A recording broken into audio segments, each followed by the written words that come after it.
Hello guys, तो स्वागत है आप सभी का पीएस मांगा एक्सप्लेन चैनल में। तो लास्ट एपिसोड में हमने देखा था पायरेट किंग क्यू तियानबे अपनी आर्मी को लेकर वांगा के ऊपर आ गया होता है। वही काउंट के 500 सोल्जर्स ने उसकी आर्मी की हालत खराब कर दी होती है। क्यू तियानबे सोच रहा होता है सिर्फ और सिर्फ 500 सोल्जर्स ने मेरी इतनी सारी आर्मी को मार डाला, ये सभी लोग काफी ज्यादा पावरफुल है।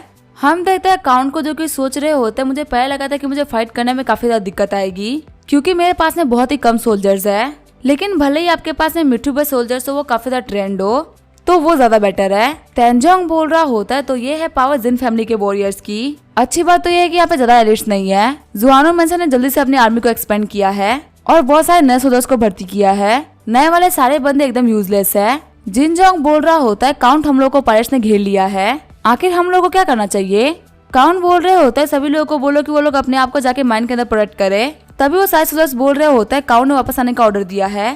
तेंजोंग सोच रहा होता है 3000 पायरेट्स एक झटके में मारे गए। जो पायरेट्स होते हैं वो काफी ज्यादा ब्रेव होते हैं, उनके अंदर बिल्कुल भी मौत का डर नहीं होता और ये उतने ही अनडिसिप्लिन भी होते हैं। इसी वजह से जमीन पर रेगुलर आर्मी की बराबरी नहीं कर सकते। मैं मानता हूँ कि जिन फैमिली काफी ज्यादा पावरफुल है, लेकिन वो हमारी टैंक फैमिली की हालत इतनी खराब नहीं कर सकती थी। क्यू तियानबे सोच रहा होता है मैंने अपने दुश्मनों को काफी ज्यादा अंडर एस्टिमेट कर लिया। लगता है जितने भी जिन फैमिली के सोल्जर्स है वो भले ही पानी के बैटल में उतने अच्छे ना हो, लेकिन वो लैंड के बैटल में काफी अच्छे है। 20 साल पहले मैं बैटल इसी वजह से जीत गया था क्योंकि वो बैटल पानी के अंदर थी। एक बार मैं वांगा को कैप्चर कर लूं, उसके बाद मैं अपने सोल्जर्स को ट्रेन करूंगा जिससे कि मैं जमीन पर भी अच्छे से फाइट कर सकूं। फिर क्यू तियानबे ऑर्डर करता है सभी लोग वापस आ जाओ। हम देखते हैं बंदे बोल रहे होते क्या हम आगे नहीं आ सकते। कुछ बंदे बोल रहे होते हम लोगों को गोल्ड चाहिए, हम तो आगे जाएंगे। वही कुछ पायरेट्स बोल रहे होते अगर तुम लोगों ने आगे जाने की हिम्मत करी तो पायरेट किंग तुम्हारे चमड़े छील देंगे। 1 घंटे बाद हम देखते हो सभी लोग वापस आए खड़े हो गए होते हैं। क्यू तियानबे बोल रहा होता है आगे बढ़ो और माइन को घेर लो। तियानबे सोच रहा होता है अब जिन फैमिली फंस चुकी है, हमने उन लोगों को पूरी तरीके से ब्लॉक कर लिया है। हमें जल्दबाजी करने की कोई भी जरूरत नहीं है क्योंकि हम लोग तो बाहर है और अंदर वो लोग फंसे हुए हैं। आधे घंटे बाद में क्यू तियानबे अपनी आर्मी के साथ माइंस के बाद में पहुंच गया होता है। क्यू तियानबे बोल रहा होता है सच में माइन काफी ज्यादा बड़ी और डीप है, क्या यही जिन फैमिली का गोल्ड माइन है। वही अंदर हम देखते हैं जुआनो मेंसन के सोल्जर्स को। तियानबे सोच रहा होता है काउंट जुआनो प्लान कर रहे हैं नीचे रहकर खुद को बचाने का। ये जगह डिफेंड करने के लिए तो अच्छी है लेकिन अटैक करने के लिए नहीं। तेंजोंग बोल रहा होता है जल्दी वो लोग गिव अप कर लेंगे। वही हम देते कुछ पायरेट्स को जो कि बोल रहे होते तुम्हें गोल्ड दिख रहा है क्या। नीचे सोल के अंदर कुछ तो चीज मिली हुई है और बिल्कुल सोने से चमक रही है, लगता है वही गोल्ड है। तियानबे सोच रहा होता है हाँ ये दिखने में तो गोल्ड ही लग रहा है लेकिन मुझे नहीं पता कि ये कौन सा गोल्ड है। तभी हम देते हुए पायरेट आता है जो कि बोल रहा होता है पायरेट किंग मैं नीचे जाके मिनरल सोल लेके आया हूँ, सच में काफी अच्छी क्वालिटी का गोल्ड लग रहा है। मिट्टी को देखते हुए क्यू तियानबे सोच रहा होता है इस मिट्टी के अंदर तो काफी सारा गोल्ड है, आज तक मैंने कभी भी नहीं देखा था कि मिट्टी के अंदर इतना सारा गोल्ड मिला हुआ हो। तियानबे ही बोल रहा होता तुमने काफी अच्छा काम किया, मैं तुम्हें रिवॉर्ड के तौर पर 20 गोल्ड कॉइंस दूंगा। तियानबे सोच रहा होता है सच में ये एंशिएंट गोल्ड वेन है, अगर हम लोगों ने सोल में से गोल्ड को बाहर निकाल लिया तो हमारे पास में बहुत सारा गोल्ड हो जाएगा। शायद यहाँ पे 1 लाख किलो सोना होगा या शायद उससे भी ज्यादा। तेंजोंग बोल रहा होता है पायरेट किंग आखिर हम लोग क्या करे, क्या माइंस में चल के उन लोगों को मारना चालू करे। तियानबे बोल रहा होता है क्रिस एक बहुत ही बड़ा कमीना है, हो सकता है उसने हमारे ट्रैप लगा रखे हो और इतने बड़े माइन में ट्रैप बनाना आसान भी है। जो एंशिएंट गोल्ड वेन है वो कहीं भाग नहीं रही और न ही जुआनो मेंसन वाले उड़ सकते हैं, तो यहाँ पे कोई भी दिक्कत नहीं होने वाली। तेंजोंग बोल रहा होता है ठीक है मास्टर आप जो भी बोलेंगे वही किया जाएगा। वही हम देखते हैं क्यू तियानबे सोच रहा होता है काउंट जुआनो माइंस में छुपने का कोई मतलब नहीं है क्योंकि माइन में रखा हुआ खाना जल्दी खत्म हो जाएगा और पीने का पानी भी नहीं बचेगा। तब तुम लोग क्या करोगे, कुछ भी हो जाए मैं नीचे नहीं आने वाला क्योंकि नीचे बहुत सारे ट्रैप हो सकते हैं। आगे हमें माइन के अंदर का सीन दिखा जाता है। जिन सोच रहा होता है आखिर क्यू तियानबे की आर्मी को क्या हो गया, आखिर वो लोग नीचे क्यों नहीं आ रहे। काउंट बोल रहे होते हैं टेंशन मत लो, अगर वो अभी नहीं तो वो जल्दी नीचे आएगा, हमें बस किसके ऑर्डर को फॉलो करना है। धीरे धीरे करके किसी की सारी बातें पूरी हो रही है तो ये बातें पूरी हो जाएगी। एटलीस्ट अभी तक जो भी क्रिस ने कहा था वो सभी सच निकला। क्रिस को लोगों को बचाना काफी तरीके से आता है और सबसे बड़ी बात तो है कि मुझे किसके ऊपर भरोसा है। सीन चेंज होता है, टाइट सिटी का सीन दिखा जाता है। हम देते हैं क्रिस को जो कि 2 चौके वाले बंदों के साथ में होता है। सिटी में एक जगह आग लगी होती है और एक बंदा भागते हुए बोल रहा होता है कोई तो बचाओ। क्रिस सोच रहा होता है तो ये है टाइट सिटी जो कि अभी बहुत ज्यादा दिक्कतों में है क्योंकि क्यू तियानबे अपनी पूरी आर्मी को लेकर से गया हुआ है। और रही बात क्यू याओ की, तो उसने सारे सोल्जर्स को सिटी लोड के मेंशन को डिफेंड करने में लगा रखा है। रास्ते में आते हुए मैंने अभी तक 2 चोरियां और 3 मर्डर देख रखे हैं। मैं यहाँ पे एक बात तो बोल सकता हूँ, यहाँ पे पूरी तरीके से क्योस फैल चुका है। आगे क्रिस अपने सीक्रेट घर में आ गया होता है। क्रिस बोल रहा होता है अटैक करने की तैयारी करो, जल्दी टाइट सिटी हमारा होगा। कहानी सुनाने वाला बता रहा होता है वांगा के पूरे सफर में तियानबे काफी ज्यादा कॉन्शियस था क्यू तियानबे ने सबसे पहले अपनी आर्मी को अटैक करने के लिए लॉन्च किया और अब वही मना कर अपनी आर्मी को आगे बढ़ने से। क्यू तियानबे से परेशान होकर तेंजोंग ने ये तक कह दिया कि उसकी फैमिली आगे बढ़ के फाइट करेगी, पर क्यू तियानबे ने तेंजोंग को तैंग फैमिली के बंदों को ले जाने से मना कर दिया और बोला कि किसी को भी यहाँ पे लेके जाना सेफ नहीं रहेगा। गुस्सा करते हुए तेंजोंग बोल रहा होता, आखिर तुम कैसे पायलट हो, तुम तो बिल्कुल चूहे की तरह डरपोक हो। मैं सोच रहा हूँ 20 साल पहले काउंट जिन्हू कितने बड़े बेवकूफ रहे होंगे कि वो तुमसे हार गए। इतने बड़े माइंड में सभी लोग खाली हाथ खड़े हैं, आखिर वहाँ पे कोई भी दिक्कत कैसे हो सकती है। वही सीन चेंज होता है, हम देते क्यू फैमिली के पायलट्स को जो कि वांग आसन के ऊपर अपनी कुटी में बैठे होते हैं। पायलट सोच रहे होते हैं आखिर मेजेस्टिक के साथ में क्या हुआ है, क्या वो सारा गोल्ड अपने पास में रखना चाहते हैं, इसी वजह से वो हमको किसी को भी मारने नहीं दे रहे। एक पायलट बोल रहा होता है नहीं किंग के पास में कोई और आइडिया होगा। दूसरा वाला पायलट बोल रहा होता है तुम्हारे हिसाब से उनके पास में क्या आइडिया होगा। मोटा पायलट बोल रहा होता है उनको डर है कि हम गोल्ड चुरा लेंगे, वो चाहते हैं कि काउंट जुआनू के बंदे भूख से मर जाए, फिर वो ट्रस्टेड मास्टर को नीचे भेजेंगे ताकि वो गोल्ड को बाहर लेके आ सके। जब हम लोग अंदर जाएंगे तो हम देखेंगे कि सभी लोग मारे जा चुके हैं और वहाँ पे गोल्ड भी नहीं पड़ा हुआ। तब किंग हमसे बोलेंगे कि गोल्ड तो ऑलरेडी ट्रांसफर करा लिया गया है काउंट जुआनू के द्वारा। साइड वाला पायलट बोल रहा होता है ये तो बिल्कुल भी सही नहीं है, हम लोग भी तो यहाँ पे पैसे कमाने आए हैं, पायलट किंग हमारे साथ में ऐसा कैसे कर सकते हैं। दूसरा बंदा बोल रहा होता है भले ही पायलट किंग हमारे ओनर हो लेकिन वो हमको पैसा कमाने से तो नहीं रोक सकते ना। तभी दूसरा वाला बंदा बोल रहा होता है थोड़ा धीरे से बोलो, अगर पायलट किंग ने हमारी बातों को सुन लिया तो हमको मरवा देंगे। तभी वो मोटा वाला बंदा बोल रहा होता है वो डेविल तो यहाँ पे नहीं है, तो आगे तुम लोग डर क्यों रहे हो। सामने वाले पायलट्स बोल रहे होते हैं हाँ हम उनसे क्यों ही डरेंगे, क्यू फैमिली से हमारे डरने का रीजन था क्यू याओ, वो एक काफी ज्यादा पावरफुल जनरल है और वो हमेशा लोगों को झटके में मार सकती है, लेकिन सच में अभी वो डेविल यहाँ पे नहीं है, तो आखिर हम इससे क्यों डरे। हमें पायलट किंग से बात करनी चाहिए। जुआनू मेंशन में भी सिर्फ 4000 सोल्जर्स है, वहीं हम लोग के पास में 30 की बड़ी आर्मी है। अगर हम फिर भी डायरेक्टली जाके फाइट नहीं कर सकते तो हमारे ऊपर लानत है। फिर वो सभी मिलके मोटे वाले बंदे को बोलते हैं तुम हम सभी में सबसे ज्यादा स्मार्टेस्ट हो, तुम्हें जाके किंग से बात करनी चाहिए, हम तुम्हें बैक सपोर्ट करेंगे। थोड़ी देर बाद हम देखते जो मोटा वाला बंदा होता है वो क्यू तियानबे के सामने आ गया होता है। मोटा वाला बंदा बोल रहा होता है योर मेजेस्टी, आपने हमको बोला था कि हमको जाना और उनको मार के आना है, इसीलिए हम लोग ज्यादा खाना पानी लेके नहीं आए, लेकिन धीरे धीरे यहाँ पे रहने की वजह से हमारा जो खाना पानी है वो खत्म हो रहा है। अगर हम लोगों ने थोड़े दिनों में जुआनू मिशन को खत्म नहीं किया तो हम लोग को खाना पानी के लिए वापस जाना पड़ेगा और इस तरीके से हम लोग फाइट से बाहर निकल जाएंगे। कहा था कि अगर तुमको फाइट करनी है तो एक झटके में कर लो, वरना चीजें काफी ज्यादा कॉम्प्लिकेटेड हो जाती है। काउंट जुआनू के जितने भी सोल्जर्स है उसमें ज्यादातर तो नए हैं, हम उन सभी को भेड़ बकरी की तरह काट सकते हैं। किंग मेरे हिसाब से आपके पास में 3 रास्ते हैं जीतने के। सबसे बड़ी बात हमारी आर्मी जुआनू मिशन से 10 गुना बड़ी है, हम उसे जीत जाएंगे। दूसरा कि आप काफी ज्यादा समझदार और काफी ज्यादा पावरफुल है, आप काउंट जुआनू को एक झटके में हरा सकते हैं, ये हो गई हमारी दूसरी जीत। तीसरा ये कि जो हमारे पायलट्स है वो काफी ज्यादा एक्साइटेड है, वहीं जो काउंट जुआनू के बंदे वो काफी ज्यादा परेशानी में है। ऐसे में ये हो गई हमारी तीसरी जीत। जैसे ही किंग हमको ऑर्डर दे देंगे हम 1 घंटे में 4000 बंदों को मार के आ जाएंगे। क्यू तियानबे बोल रहा होता है वह सबसे बढ़िया होगा तुम सभी लोग मिलके मुझे मार दो, क्योंकि मैं गोल्ड को अकेले लेने का सोच रहा हूँ ना, वैसे भी तो क्यू यहाँ पे है नहीं, तो मुझसे डरने की तुम लोगों को क्या ही जरूरत है। पायलट किंग तो मैं बस ऐसे ही बन चुका हूँ ना, क्या तुम इन वर्ड्स को भूल गए या फिर ये तुम्हारे ही वर्ड्स है। मोटा वाला बंदा सोच रहा होता है लगता है जो 4 बंदे बैठे हुए थे उनमें से कोई धोखेबाज निकल गया।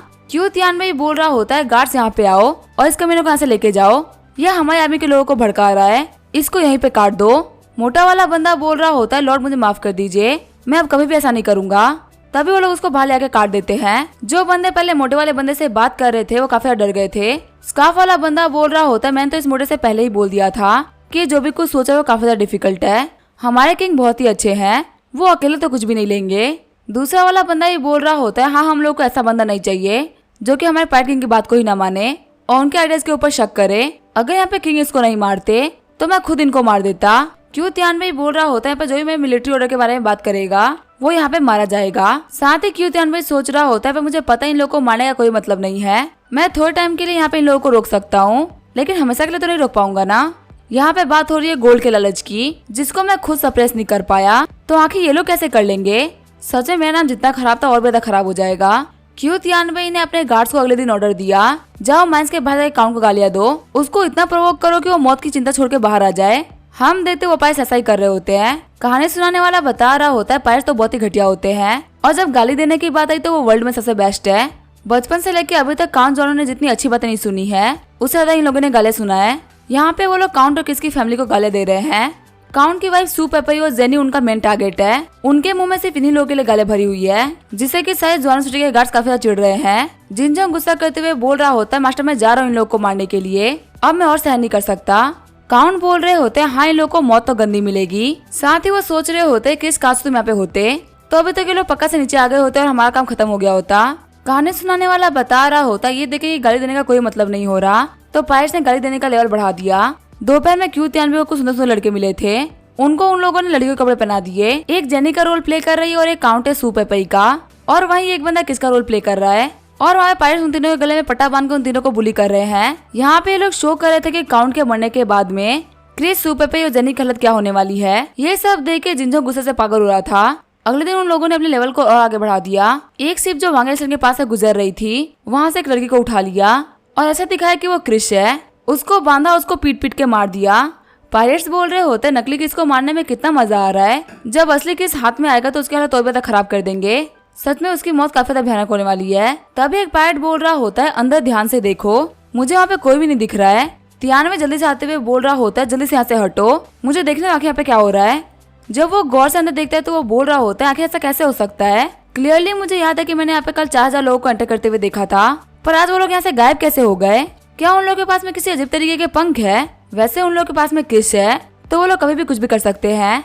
पायरेट्स अंदर देखते हुए बोल रहे होते अंदर बहुत सारा सोना है और सोने के बिस्किट्स है। फिर वो गुस्सा करते हुए बोल रहे होते अंदर तो एनिमीज भी नहीं है, तो आगे हम लोग अंदर क्यों नहीं जा रहे। हम लोग पायरेट से कोई कंकुबाई नहीं जो कि डर के पे बैठे हुए हैं। फिर वो सभी गोल्ड को लेने के लिए आगे जाने लगते हैं। वही तियांगवे उन लोगों को डराते हुए बोल रहा होता है जो भी आगे जाएगा मैं उसको मार डालूंगा। कहानी सुनाने वाला बता रहा होता है तियांगवे पायरेट्स को जाने से नहीं रोक सका, वो सिर्फ अपनी 10,000 की आर्मी को रोके रखा और देखा कि आखिर क्या हो रहा है।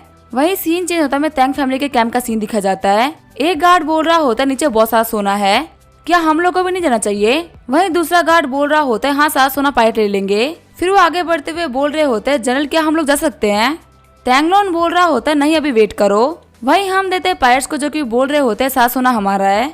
कहानी सुनाने वाला बता रहा होता है भले ही पायरेट्स को लग रहा है कि बहुत सारा सोना है, लेकिन मिट्टी में मिले होने की वजह से ऐसा दिख रहा है, इसके अंदर बहुत ही कम सोना है। टैंगजंग अपने बंदों को बोल रहा होता है जल्दी से नीचे जाओ और जाकर पूरा सोना अपने हाथ में कर लो। हम देते पायरेट किंग के पास में जो गार्ड्स खड़े होते हैं, वो बोल रहे होते हैं हमारा किंग तो काफी ज्यादा डरपोक है, नीचे कोई भी ट्रैप नहीं है, इसने ये चीज देख भी ली है, फिर भी नीचे जाने की हिम्मत नहीं कर रहा। जो लोग पहले गए वो काफी सारा प्रॉफिट कमा लेंगे और हमको यहाँ पे कुछ भी नहीं मिलेगा। ठीक है हम तुम्हारे साथ बहुत सालों से दे रहे हैं, लेकिन लगता है इसका कोई फायदा नहीं है। फिर वो चिल्लाते हुए बोल रहे होते कि हमको ऑर्डर दीजिए, हम जाएंगे नीचे। आखिर ट्रैप कहाँ पे है, वहाँ पे तो कोई भी दिक्कत नहीं हो रही है। क्यू तियानवे सोच रहा होता है हम लोग नीचे नहीं जा सकते। फिर जो क्यू तियानवे की डायरेक्ट आर्मी थी वो भी जाने लगी। वो लोग बोल रहे होते जल्दी चलते यहाँ पे कुछ भी नहीं होने वाला। पहले कुछ 10-20 लोगों ने नीचे जाना शुरू किया, उसके बाद क्यू तियानवे की पूरी आर्मी भागने लगी। उन लोगों के आपस में गोल्ड को लेकर लड़ाई होने लगी। वैसे फिलहाल वहाँ पे कोई भी ट्रैप तो नहीं था, लेकिन उनके सामने सिर्फ और सिर्फ गोल्ड था और शायद गोल्ड के राज ने सभी लोगों का भाईचारा मिटा दिया था। पायरेट किंग सोच रहा होता मुझे नीचे जाना चाहिए वरना यहाँ पे मुझे कुछ नहीं मिलेगा। नीचे हम देते काफी सारे बंदों ने एक दूसरे से फाइट करके दूसरे को मार दिया होता है। क्यू तियानवे ही बोल रहा होता है मैं आप सभी लोगों को बोल रहा हूँ ना शांत होने के लिए, आप लोगों के पास में जितना भी सोना है वो लाके हम लोग को दे दो, हम उसको इकट्ठा करके सभी लोगों में बराबरी में बांट देंगे। पर पायरेट्स प्लीज आपस में फाइट मत करो वरना हम सभी एक दूसरे को मार डालेंगे। क्यू तियानवे के ऑर्डर्स आने के बाद में एलिट सोल्जर ने उन लोगों की बातों को माना और एलिट सोल्जर ने सभी से उनकी बातें मनवाई भी। क्यू तियानवे सोच रहा होता सच में यहाँ पे कोई भी ट्रैप नहीं है। क्रिस मुझे लग रहा है कि मैंने तुम्हारे बारे में कुछ ज्यादा ही हाईली सोच लिया, पर तुम तो यहाँ पे कुछ भी नहीं हो। अब हमारी क्यू फैमिली के पास में एंशिएंट गोल्ड वेन आ चुकी है, इसका ग्रो होना पक्का है। क्यू तियानवे सोच रहा होता है काउंट जुआनो मुझे कोई फर्क नहीं पड़ता कि तुम कौन से रास्ते से भागे हो, लेकिन ये बात तो पक्की है कि तुम इस आइसलैंड पे ही हो। तुम सी से इतने आराम से बाहर नहीं निकल सकते और ज्यादा तुम सी पे हो तुम मेरे रेंज में हो। क्रिस तुमने मेरे बेटे को मारने की हिम्मत करी है, तुम्हें तो मैं ऐसा ही नहीं छोड़ने वाला। तभी हम देखते हुए बहुत ही बड़ा ब्लास्ट होना चालू हो जाता है। सारे बंदे बोल रहे होते आखिर पे ब्लास्ट क्यों हो रहा है। पायरेट किंग भी सोच रहे होते ये ब्लास्ट काफी ज्यादा खतरनाक है, क्या ये जिन फैमिली करवा रही है। तियानवे ही बोल रहा होता है सभी लोग बैटल के लिए तैयार हो जाओ। वहाँ पे सारे सोल्जर्स रेडी हो गए होते हैं। वही उनके पास में एक गार्ड आते हुए बोल रहा होता है मास्टर यहाँ पर जितने भी रास्ते थे वो एक्सप्लोजन की वजह से ब्लॉक हो गया है। तियांगवे ही सोच रहा होता है कि 30,000 सोल्जर यहाँ पर ट्रैप भी हो गए तो इसे क्या ही फर्क पड़ता है, 3,000 बंदे तुमको नहीं मार सकते ना। तभी वहाँ पे फिर से बहुत ही बड़े बड़े ब्लास्ट होते हैं। वो लोग बोल रहे होते हैं आखिर यहाँ पे क्या हो रहा है। हम देखते इतने सारे ब्लास्ट की वजह से पानी गिरना चालू हो जाता है। बंदे बोल रहे होते तो सी वाटर है, लेकिन यहाँ से सी तो 1 माइल दूर है, तो आखिर ये पानी कहाँ से आ रहा है। कहानी सुनाने वाला बता रहा होता है क्रिस ने इस माइन को बहुत ही अंदर तक बनवाया है और उसने यहाँ से लेकर सी तक काफी सारे एक्सप्लोजन बिठा दिए थे। सिर्फ यहाँ पे कुछ कंक्रीट की वॉल थी जो कि इसको डूबने से बचा रही थी, लेकिन जब यहाँ पे एक्सप्लोजन की वजह से जब वो रास्ते टूटे तो कंक्रीट की वॉल भी टूट गई और इसी वजह से यहाँ पे पानी आना स्टार्ट हो गया। हम देते हैं काउंट की आर्मी को जो कि बाहर खड़े होते हैं। पायलट सोच रहे होते तो जुआनो मेंशन के गार्ड्स है, आखिर वो लोग इस माइन के बाहर कैसे आ गए। ये पक्का से एक बहुत ही बड़ा ट्रैप था जो कि हम लोग के लिए बिछाया गया था। चिल्लाते हुए काउंट बोल रहे होते क्यों तियान भाई, आज तुम यहीं पे खत्म होते हो। वही क्यों तियान भाई सोच रहा होता मुझे पता ही था कि यहाँ पे ऐसा कुछ होने वाला है। जो जुआनो मेंशन के सोल्जर्स उन्होंने पीछे की तरफ एक रास्ता बना रखा था यहाँ तक आने के लिए, और निकलने से पहले उन लोगों ने टनल के रास्ते को ब्लॉक कर दिया और पायलट्स को पता भी नहीं चला वो लोग बाहर आ गए। सारे पायलट्स बोल रहे होते जल्दी से ऊपर चढ़ो वरना पानी में डूब के सभी लोग मारे जाएंगे। लेकिन जब वो लोग ऊपर चढ़ने का ट्राई कर रहे होते हैं, ऊपर से काउंट के सोल्जर्स पत्थर फेंक रहे होते हैं। सारे पायलट सोच रहे होते हैं आखिर हम लोग बाहर कैसे निकले। तैनजोंग भी बोल रहा होता है मैं पत्थरों को गिरते हुए देख रहा हूँ, यहाँ पे कोई बंदा बाहर नहीं निकल पा रहा। क्यों त्यान में बिल्कुल भी डरपोक नहीं था, बस उसको पता है कि किस क्या कर सकता है। यहाँ पे पूरी आर्मी और हम लोग गलत थे, सिर्फ यहाँ पे क्यों त्यान भाई सही था। तैनजोंग बोल रहा होता सभी अपने आर्मर्स खोल दो वरना तुम सभी लोग मारे जाओगे। तभी तैनजोंग सोच रहा होता भी मैं मरा नहीं हूँ, अभी मैं अपने तेंग फैमिली में वापस लौट सकता हूँ। अगर मैं जिंदा पहुंच गया तब मैं बदला ले पाऊंगा। फिर वो अपने आर्मर्स को उतारते हुए जल्दी से पहाड़ चढ़ने लगता है। सोल्जर्स बोल रहे होते उस बंदे को देखो जो कि काफी तेजी से पहाड़ चढ़ रहा है, पक्का से वो बहुत ही बड़ा मार्शल आर्टिस्ट होगा। तभी दूसरे सोल्जर्स बोल रहे होते उसके ऊपर निशाना लगाओ। हम देते तैनजोंग के शरीर के ऊपर 2 तीर लगे होते हैं और उसके सर के ऊपर एक पत्थर लगा होता है। तैनजोंग सोच रहा होता है ये इतने खतरनाक अटैक भी नहीं थे, और फिर वो फाइनली ऊपर पहुंच जाता है। लेकिन जैसे वो ऊपर पहुंचता है वो देखता है काउंट को। तैनजोंग बोल रहा होता है अंकल जुआनो मैं हार मानता हूँ, मैं सरेंडर करने के लिए तैयार हूँ, मैं भी आपकी तरह एक नोबल हूँ, तो प्लीज मुझे माफ कर दीजिए और छोड़ दीजिए। अगर आप मेरे फादर से कुछ ही मांगेंगे तो आपको देने के लिए तैयार है। तभी काउंट तैनजोंग के ऊपर अटैक करते उसके मार्शल आर्ट को खराब कर देते हैं और फिर उसके जबान को भी काट देते हैं। जिनजोंग सोच रहा होता है बदर किसने बोला था इसको बचा के रखने के लिए, पता नहीं वो इसका क्या करेंगे, लेकिन अभी ये मरना नहीं चाहिए। वैसे किसने बाकी लोगों को बता दिया था कि उनके साथ में क्या करना है। एक सर्वेंट होना काफी ज्यादा मुश्किल है और किसका सर्वेंट होना तो बहुत ज्यादा मुश्किल है, पर उससे भी मुश्किल है किसके दुश्मन का सर्वेंट होना। आपका आखिरी दिन कब आ जाएगा आपको पता भी नहीं चलेगा। वहीं हम माइन के अंदर देखते हैं क्यू तियान वई को जो कि अगले बंदे से बोल रहा होता है परेशान मत हो, वाटर लेवल लगातार बढ़ रहा है, हम भी इसके साथ में तैरते हुए ऊपर आ सकते हैं। अभी हम जुआनो मेंशन के हर एक बंदे को खत्म करने की ताकत रखते हैं। बाकी सारे पायलट्स भी बोल रहे होते हैं हाँ क्रिस बहुत ही बड़ा बेवकूफ है, वो हम लोग को पानी में डुबा के मारना चाहता था, ये तो मजाक ही हो गया, क्या वो भूल गया कि हम लोग पायलट्स हैं। दूसरा बंदा बोल रहा होता है हाँ किसका दिमाग शायद पानी में गायब हो गया है। हम देते हैं काउंट को जो कि सोच रहे होते मैं बस पहुंचने वाला हूँ, वही पानी का फ्लो काफी कम हो गया होता है। कुछ बंदे बोल रहे होते हैं पानी क्यों नहीं बह रहा। दूसरा बंदा बोल रहा होता है यहाँ पे एक और एक्सप्लोजन हुआ और पानी गिरना बंद हो गया। फिर वो सभी लोग किसको गाली देने लगते हैं। कुछ बंदे बोल रहे होते हैं पायलट की हम लोग क्या करें, हम लोग पायलट है, हम लोग को सी वाटर से डरने की बिल्कुल भी जरूरत नहीं है। लेकिन एक बात तो सच है, हम लोग बर्फ से जम के तो मर जाएंगे, क्योंकि हम लोग 1 घंटे और 2 घंटे तक तो तैर सकते हैं, लेकिन उससे ज्यादा नहीं। क्यों तियान भाई सोच रहे होता कि चीजें ऐसी चलती रही तो हम सभी के सभी खत्म हो जाएंगे, क्योंकि आखिर पानी में कोई कितने ही देर तक सर्वाइव कर सकता है, वो भी इतने ठंडे पानी में। तियांग भाई बोल रहा होता है सभी लोग मुझे कवर करो, मैं कुछ एक्सपर्ट्स को लेके ऊपर चढ़ने जा रहा हूँ, मैं ऊपर काफी खतरनाक फाइट करूंगा जिसकी वजह से तुम लोग को ऊपर आने का मौका मिलेगा। तुम लोग बिल्कुल भी टेंशन मत लो, हम लोग जुआनो मेंशन के हर एक बंदे को मार डालेंगे। फिर वहाँ पर तियांग भाई अपने लोगों को लेके आगे बढ़ने लगता है। वही काउंट बोल रहे होते हैं इन लोगों को तीर मारो। हम देते तीर मारने की वजह से तियांग भाई के काफी सारे बंदे गिर के नीचे मर गए होते हैं। तियांग भाई सोच रहा होता है कि ऐसा ही रहा तो कोई बंदा ऊपर नहीं पहुंच पाएगा। तभी तियांग भाई बोलता है जितने भी सोल्जर्स है सभी ऊपर चढ़ो, तभी किसी को भी नहीं मार पाएंगे। हम देते वहाँ पे जितने भी पायलट्स होते हैं वो सभी आगे बढ़ने लगते हैं और इतने सारे पायलट्स को आगे बढ़ते हुए देख के काउंट जुआनो के बंदे भी काफी ज्यादा डर गए होते हैं। हम देते हैं काउंट जुआनो के जो बंदे होते हैं वो पत्थर और बाकी सारी चीजों को फेंक रहे होते हैं, जिससे लगातार बहुत सारे बंदे नीचे गिरे होते हैं। लेकिन फिर भी बहुत सारे बंदे होते हैं जो कि ऊपर पहुंचने वाले होते हैं। जिनजोंग बोल रहा होता है काउंट क्या हम लोग सल्फ्यूरिक एसिड का यूज करें। काउंट बोल रहे होते हैं हाँ उसका यूज किया जाए। फिर वो लोग वहाँ पे सल्फ्यूरिक एसिड को गिराने लगते हैं। एसिड के कॉन्टेक्ट में आते ही पायलट्स बोल रहे होते हैं आखिर क्या चीज है, ये तो बहुत ही जल रहा है, इसके रहते हम लोग पहाड़ नहीं चढ़ सकते, हमें यहाँ पे पानी में रहना ज्यादा ठीक लग रहा है। पायलट किंग बोल रहे होते हैं सभी लोग ऊपर चढ़ो। पायलट किंग के गार्ड्स बोल रहे होते हैं हम लोग पानी में रह के मरना पसंद करेंगे, लेकिन हम लोग ये सब नहीं सह सकते। डूबते हुए कुछ पायलट्स बोल रहे होते हैं हम लोग को जीने की इच्छा है, हम लोग को मत मारो, मेरे हाथ में काफी ज्यादा चोट लग गई है और पानी काफी ज्यादा ठंडा है, प्लीज हमें बाहर निकाल दो। वही कुछ लोग अपने दोस्तों की मौत पर रो रहे होते हैं। जुआनो मेंशन के गार्ड्स भी बोल रहे होते हैं हमें इनको देख के काफी ज्यादा बुरा लग रहा है, क्या हम लोग को ज्यादा ही नहीं कर रहे ना। जिनजोंग बोल रहा होता है बदल तुम लोग किन पे दया खा रहे हो, ये वही पायलट्स है जो कि न जाने कितने बंदों को मार रखा है। क्या इन पायलट्स ने कभी किसी औरत को मारने से पहले सोचा होगा, अगर तुम इनकी जगह होते तो तुम्हें बिना किसी दया के मार देते। ये पायलट्स इंसान कहलाने के लायक नहीं बचे, ये सभी के सभी 20 बन चुके हैं, इन पे सिंपैथी मत दिखाओ, इन सभी को मार डालो। काउंट भी बोल रहे होते हैं इन कमीनों को मार के हमें पे काफी अच्छा काम कर रहे हैं, अगर आज ये कमीने पायलट्स मर गए तो फ्यूचर में न जाने कितने लोगों की जान बच गई। अपने एरोज और पत्थरों को गिराने से पहले मत सोचो, पत्थर और एरोज को गिराते रहो। हम देते क्यू त्यान भी ऊपर अटका होता है और वही बहुत सारे पायलट सोल्जर के पानी में गिर के जम के मर गए होते हैं। क्यू त्यान के आंखों के सामने 30 जार का जो ग्रुप होता है वो सारा का सारा मर रहा होता है। अपने 30 जार की आर्मी को मरते हुए देख के क्यू त्यान बोल रहा होता है, मैं एक ओवरलॉर्ड था जिसके पास में 30 जार की आर्मी थी। मैं अपने सामने अपने लोगों को मरते हुए देख रहा हूँ, मुझे काफी ज्यादा गुस्सा आ रहा है। तभी क्यू त्यान देखता है एक अलग ही पीले रंग के पानी को गिरते हुए। जिनजोंग बोल रहा होता है, सभी लोग मेरी बात सुनो, जिंदगी भर इन पायलट्स ने बिल्कुल भी अच्छा काम नहीं किया। सभी लोग सुसु करो और इनको आके श्रद्धांजलि दो। वहाँ पे जितने भी सोल्जर्स होते हैं वो उनकी बॉडी के ऊपर सुसु करने लगते हैं। काउंट सोच रहे होते हैं, जिनजोंग आखिर तुम इतने एरोगेंट कब से बन गए, तुम तो एकदम किसके रास्ते पे चल रहे हो। वही जिनजोंग सोच रहा होता है, तो बदल इन लोगों का ऑर्डर था, आखिर मैं क्या करूँ। उन्होंने पर्सनली बुला के बोला था ये काम तो होना ही चाहिए।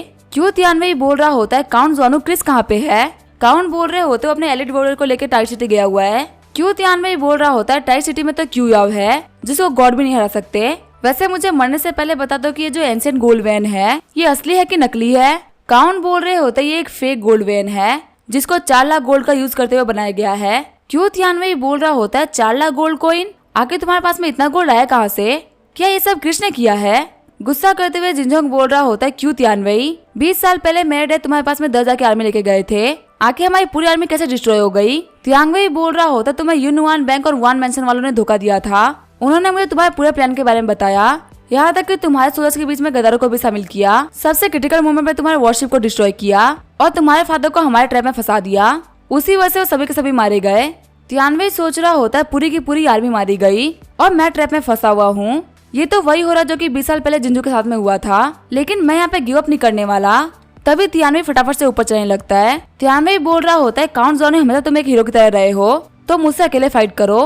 जिंजू आओ चलो डेथ तक फाइट करते हैं। तभी हम देते ज़ुआनू मेंशन के सोल्जर्स ऊपर सल्फ्यूरिक एसिड को गिरा देते हैं। तियानवे की बॉडी के ऊपर पूरा सल्फ्यूरिक एसिड गिर गया होता है और उसकी बॉडी के ऊपर काफी हद तक आग भी लग गई होती है। तभी काउंट अपने हाथों से उसके ऊपर ग्रीस डालते हैं, जिसकी वजह से उसकी पूरी बॉडी जलने लगती है। मरते हुए तियानवे बोल रहा होता है, ये दिन मैं याद रखूंगा।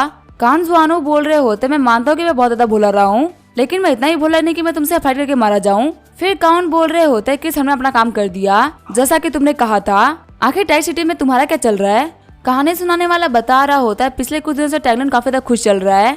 जितनी बार वो सोचता है कि ज़ुआनू में से तबाह होने वाला है, उतनी बार उसकी बॉडी के अंदर बिजली दौड़ने लगती है। जेनी काफी ज्यादा सुंदर लड़की है, लेकिन वो लाइफ टाइम काफी ज्यादा एरोगेंट रही है।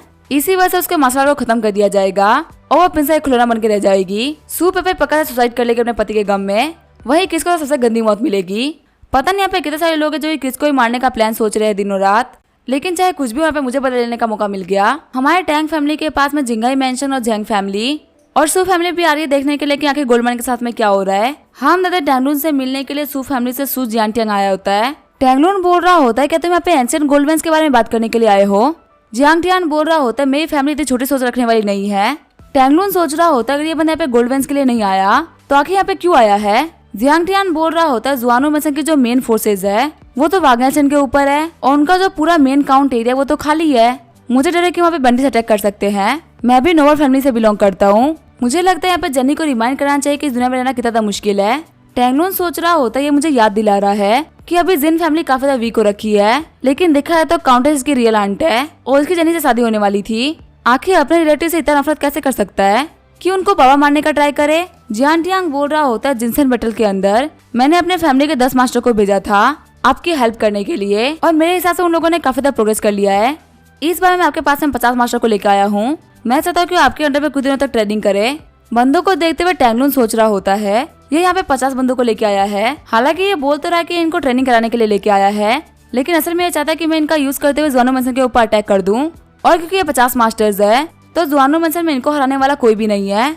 सच में ये 50 मास्टर मुझे फ्री में दे रहा है, जिनको ट्रेन करने में काफी सारा पैसा लगता है। सू फैमिली तो बहुत ही बड़ी कमीनी फैमिली है। टैंगलून बोल रहा होता है, बिल्कुल भी टेंशन मत लो, तुम्हारे सोल्जर्स का हम लोग काफी तरीके से ध्यान रखेंगे।